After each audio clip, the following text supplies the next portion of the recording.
राज्याच्या अर्थ मंत्रालयानं जीएसटी विभागाची पुनर्रचना केली असून अमरावतीचा ऑडिट विभाग नागपूरला हलवण्यात आला आहे। तर याच विभागातील यवतमाळ जिल्हा अमरावतीपासून वेगळा करून चंद्रपूरला जोडण्यात आला आहे। त्यामुळे पश्चिम विदर्भातील जवळपास 60,000 व्यापारी आणि उद्योजक अडचणीत आले आहेत। जीएसटी ऑडिट पूर्वीसारखं असेसमेंट जसं होत होतं, एका वर्षासाठी लोक बोलवायचे, एका वर्षाचं वही खाते घेऊन लोक जायचे, असं नाहीये। जीएसटी ऑडिटचे केसेस फिक्स होतात तेव्हा 17-18 पासून 22-23 म्हणजे 6-7 वर्षाचे सर्व वही खाते हे मागवतात। आता खरेदी बिल बुक, विक्री बिल बुक, पूर्ण वही खाते हे सर्व घेऊन नागपूरला नेऊन 2-3 चक्करचा विना हे काम होणार नाही। त्यासाठी व्यापारी वर्गांना खूप त्रास होणार आहे, त्यांच्यासाठी हे बिलकुल फिजिबल नाही आहे, वेळेचा खूप अपव्यय होणार आहे।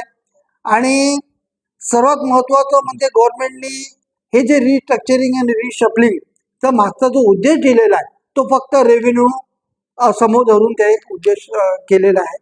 आमचं असं म्हणणं आहे ही उद्देश पाहताना त्यांनी जिओग्राफिकल आणि व्यापारी लोकांना जो त्रास होणार आहे त्याचा विचार केलेला नाही आहे। आम्ही शासनाला पुन्हा विनंती करतो की त्यांनी पुन्हा विचार करावा आणि बाकीचा जो होणारा त्रास, अपव्यय, समयचा अपव्यय आणि व्यवसाय हे दोन्ही बाजूला लॉस होणार आहे। फक्त व्यापाराचा लॉस नाही आहे, रेव्हेन्यू कडूनही लॉस होणार आहे।